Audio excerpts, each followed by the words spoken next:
Hello, my name's Elsie. I'm 28 years old, and I gave birth to my beautiful son nearly a year ago. As much as I would love to say that these past few months have been amazing, I have to admit that it hasn't been. Let me start from the beginning.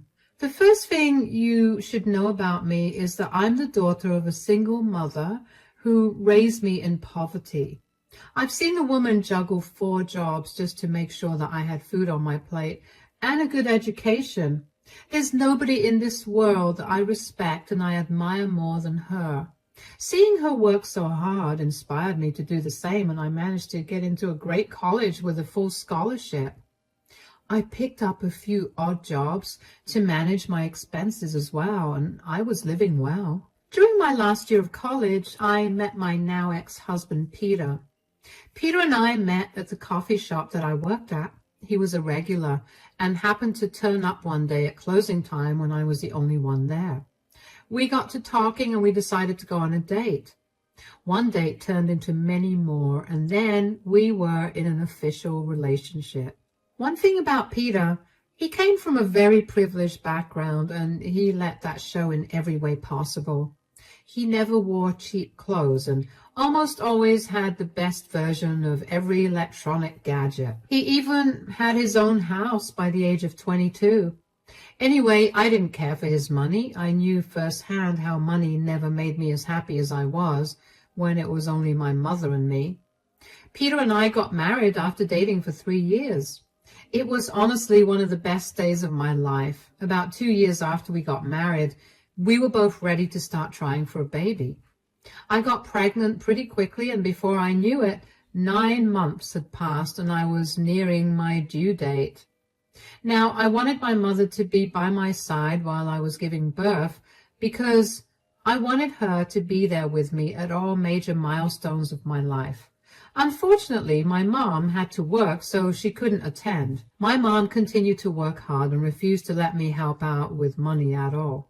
The only way she'd accept help is if I bought her groceries or other important things that she probably wouldn't have been able to afford, so I did that instead. Anyway, I ended up giving birth to the most beautiful, perfect baby boy. I was discharged from the hospital the next day, and my mom came over that very day to meet me and the baby. Since it was the weekend, she asked me if she could stay with me and help me recover and get used to having a newborn at home. Of course, I agreed. I made that decision without Peter, so as soon as he got home from work, I informed him of my mom staying with us. "Sweetie, so I need to tell you something." "Yes, what is it?" "So, my mom is in the other room. She came to visit me after giving birth to check in on me and to meet our child." "Okay." "Yeah, and she asked me if she could stay for the weekend, and I said yes." "Elsie, you know I don't like that." "Why?" "I mean, doesn't your mom have to work? She's barely making ends meet as it is." "Yeah, but she took the weekend off just so she could be here with me." "I don't think that's a very smart idea." "Why? What's the problem you have with her being here? It's only one weekend. It's not like she's staying here for a month." "I don't have a problem with her." "Don't even lie. Tell me what the issue you have with her, or so help me God, I'll raise hell for you." "Calm down. Look, you just gave birth and your hormones are all over the place. Why don't we just let this go?" "First of all, don't you dare blame my hormones for this. I am genuinely curious to know why you think it's a bad idea for my mother to be in our house and to be with me after I gave birth. Secondly, we're not letting this go till you answer my questions." "Fine. If you really want to know, I'll tell you. I'm afraid that your mother is going to ask us for help with money because she took these 2 days off." "What? You've got to be kidding me. When has my mom ever asked us for financial help?" "She hasn't. Yet. You never know when she could turn." "You sound insane. This is my mother we're talking about. She refused to take money from us even when she was really struggling. What makes you think she'll ask us for money when we just had a child?" "Look, You're probably too caught up with your emotions to think logically. But what I'm saying is not that far-fetched either. No, you listen to me. The only person I wanted by my side while I went into labor was my mother. She felt horrible that she couldn't be there, and this is her way of making up for it. And if you really think that she's going to ask for money just because she missed 2 days of work, then I'll pay her that money myself. You have nothing to worry about. Okay, as long as you agree that it's going to come out of your wallet, I don't mind. You are a real piece of work. I hope you know that. I turned around and stormed away from Peter by that point. I couldn't understand why he'd suddenly had a problem with my mother, especially since she had never once given him a reason to believe that she was so cheap as to ask us for money because she missed a day of work for us. Like I said, she never even took money from me before I was married. I was too angry to talk to Peter for the rest of the day, but I was able to calm myself down by spending time with my son and my mother. During the second day of my mother's visit, Peter's younger sister, Irene, came over to visit me and the baby. The thing about Irene is that she's the black sheep of her family. She's just so different from the rest of them. She doesn't have the pride or the ego that the rest of her family has, and I have to admit that I admired her for that. She was in her last year of college, and she was doing well, as far as I knew. Because of how much I liked her, having her over was nice for me. Irene asked us if she could stay over with us for the night, considering the next day was a Sunday, and Peter and I had no objection to it. We spent the night playing a variety of games and ended it by watching a movie. That night, Peter apologized for being mean to my mother the other day, and I forgave him. I thought that would have been the end of it, but oh, how wrong I was. Monday morning, as I'm preparing Peter's lunch for him to take to work, I hear Peter furiously running down the stairs. He looked frazzled when he walked into the kitchen, and I was genuinely scared something happened to him. It's gone. Oh my God, it's gone. Whoa, what's going on? What's gone? My watch. The really expensive one, it's not there in my bedside drawer. Did you check your cupboard or the dresser? No, Elsie, I only checked one place and decided it was missing. Of course I looked everywhere. Okay, I'm sorry for asking a stupid question, but why don't we calm down a little and try to think rationally about where it could possibly be? I don't know any other place it could be. Besides, I didn't even take it out last week. I mean, we're both overtired from taking care of our child, and we're both constantly sleep-deprived now. Maybe you took it out, but you don't remember. You think I wouldn't remember taking out my $2,000 watch? You know I guard that thing with my life. I'm just listing out possibilities here. You don't have to get mad at me. Oh, no, I do have to get mad at you. I know for a fact that my watch was stolen, and there's only one person that I can think of who did this. What are you talking about? I'm talking about how your mother stole my watch. What? Did you realize how insane you sound? Do I really sound insane? Or am I just telling you the truth? I told you that letting her live with us was insane. Why in the world would my mother steal from you? Because she probably wanted to be compensated for her days off. My mom has no reason to do that. She adores you. And the last thing she'd ever do is steal from you. Besides, she doesn't care for watches, especially big chunky watches like yours. Who said anything about her keeping a watch? She probably sold it and kept all the money for herself. I mean, what more would you expect from a desperate scum like her? Excuse me? That is my mother you're talking about. You do not call her names.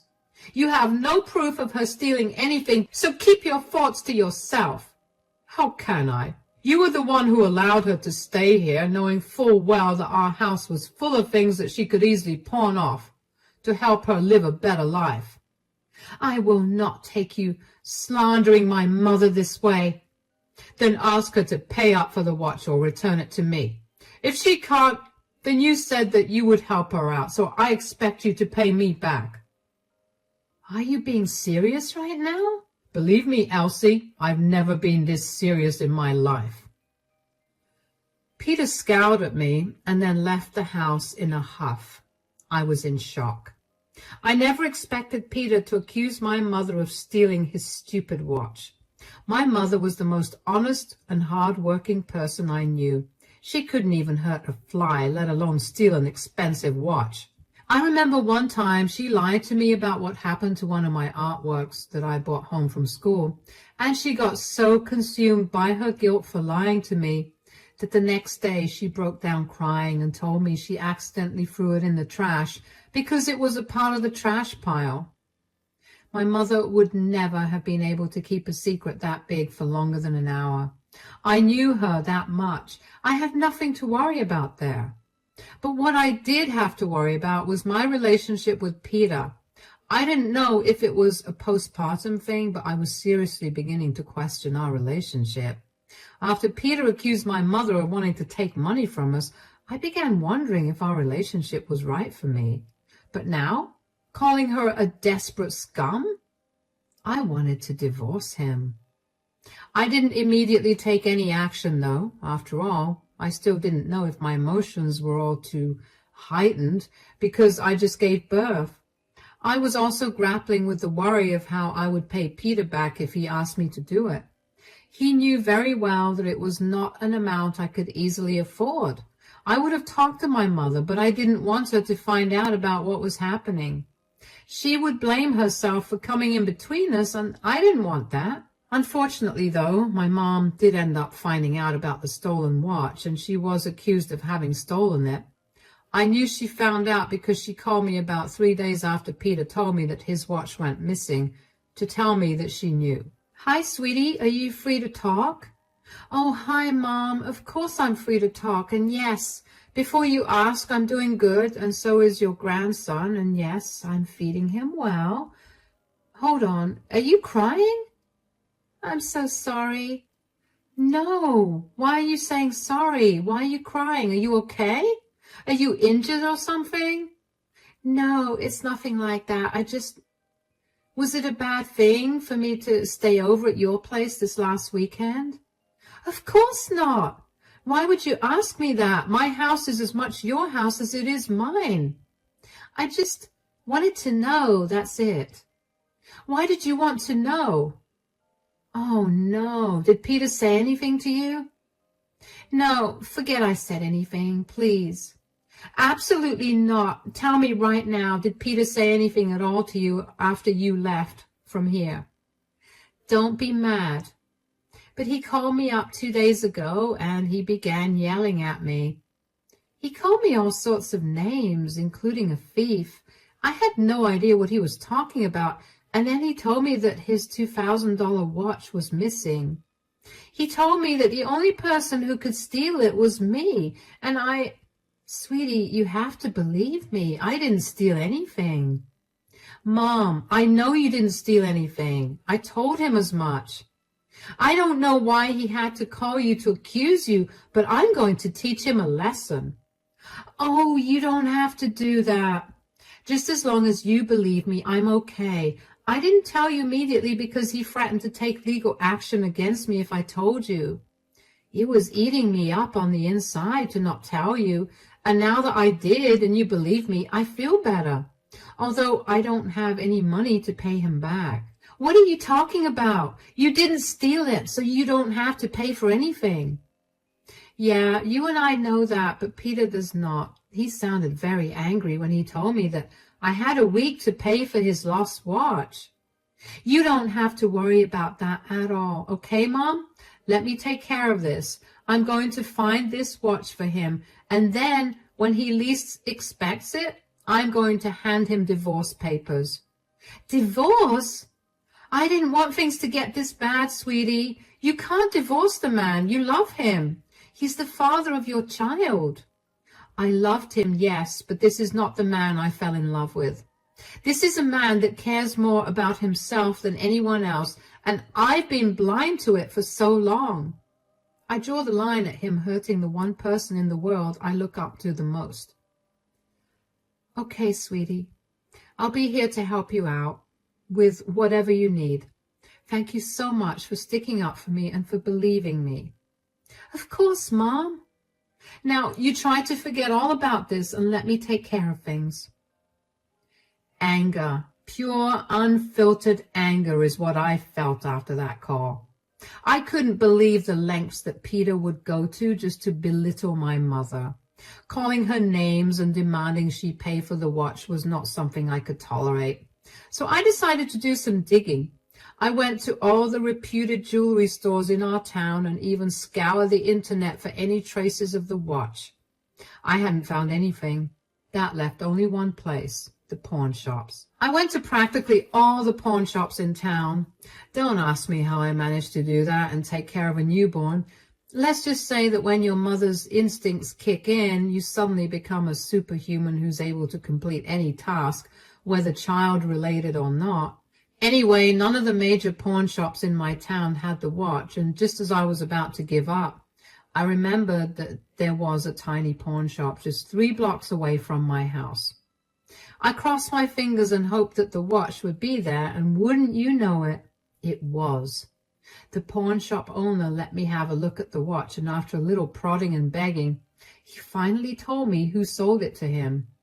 I was so beyond shocked at who stole the watch that I asked him if I could see the CCTV footage of the day.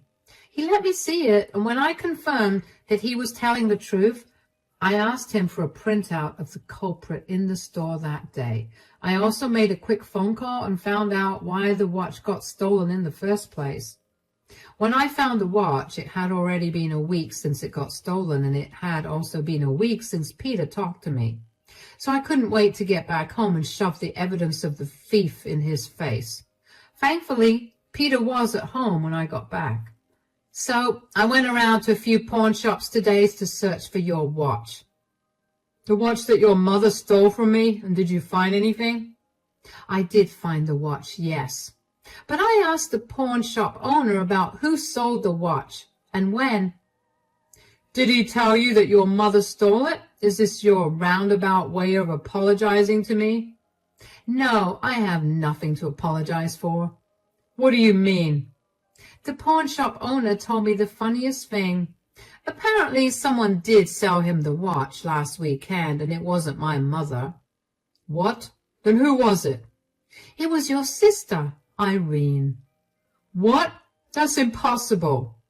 I knew you'd doubt me, so I asked the owner to give me photographs of the CCTV footage of the day that Irene walked into the shop and sold him the watch. Here you go.